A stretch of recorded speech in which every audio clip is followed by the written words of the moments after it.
right. Fourth row in the center there on 2. First question. Hi, LeBron. John Tellich, Fox 8. You've always been outspoken about social issues, and it seems that you're kind of in the middle of one. The incident at your home in Los Angeles, do you have any comment on that?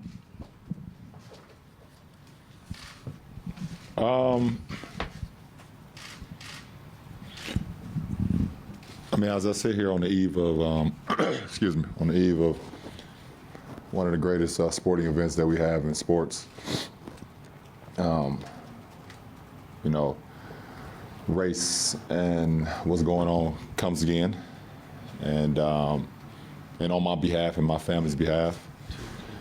But I mean, I look at it as this. I mean, if this is to shed a light and continue to keep the conversation going on my behalf, then I'm okay with it. You know, my family is safe. At the end of the day, they're safe, and that's the most important. But it just goes to show that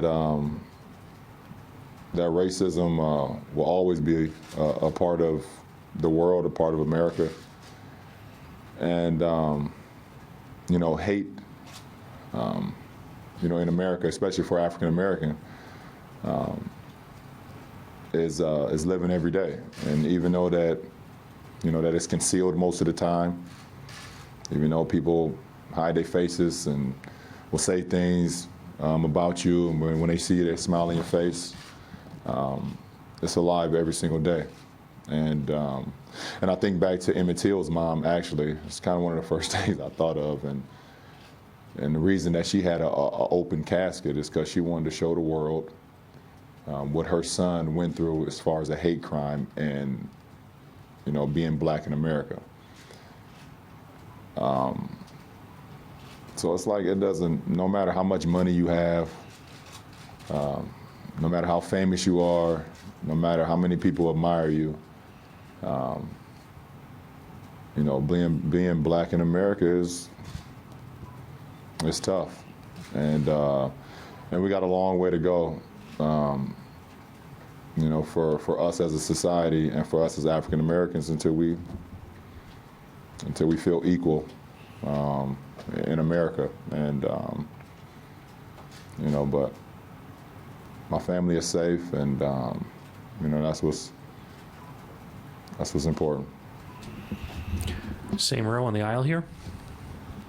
LeBron, Tony Zarella, Cleveland 19. That's such a strong statement from you, and now we turn it to basketball when you're talking about real life issues. How do you move on to that, looking ahead to tomorrow night, knowing that this took place?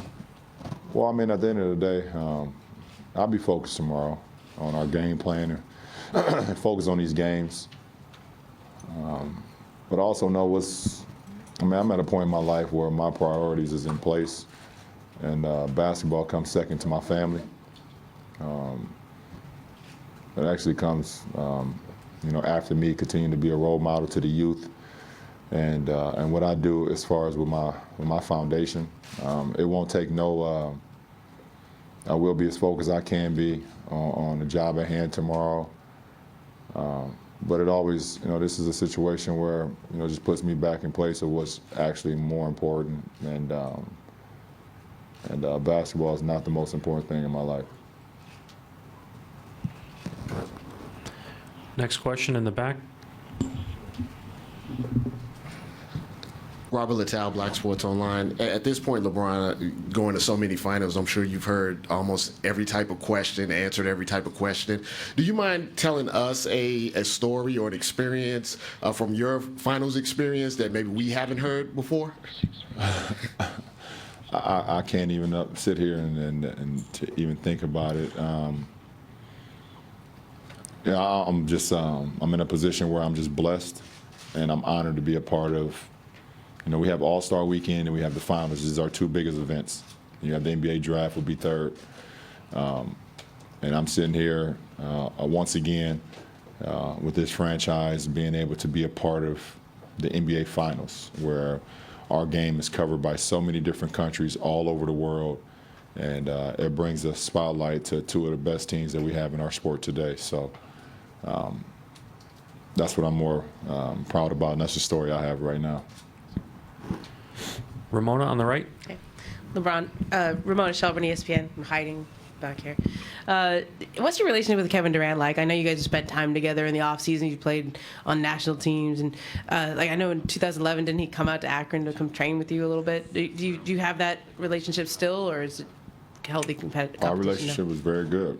Our relationship consists of if someone needed something, we can always reach out to one another, and you know, if not, then it doesn't take away from it. We've always had a mutual respect of one another, being competitors. I've always wanted to, you know, obviously because I was in the NBA before him, and when he came in and I watched him and things of that nature, even before he came in, I always gave him, you know, just a, you know, if he needed anything to bounce off or someone to bounce something off, he can always use me because I had experience being drafted to a franchise that now they're expecting you to be the franchise player. You know, so with him going to Seattle, you know, he always could use me and things of that nature. And so all over the course of the years throughout his journey, I've always had an open door policy, and you know, with KD, and so I guess that's what, pretty much it. Over here on the aisle. LeBron, Dan Simon with CNN. One more question about the incident. How do you explain something like that to your own children? Oh, I think the most unfortunate part is that I'm here right now, and I can't be home to see my boys right now. My little girl's too young to actually understand it right now, but I can't sit in front of my boys right now, and I won't be home until next week. So this is kind of killing me inside right now, but my wife is unbelievable. My mother-in-law, my sister-in-law, they're going to do a great job of you know, talking to them when they get home from school today. Because of Apple being so great, I can't FaceTime them, and but I like to do face-to-face conversations when it becomes with a situation like this. But you know, I've talked about this before. You know, having two sons that's very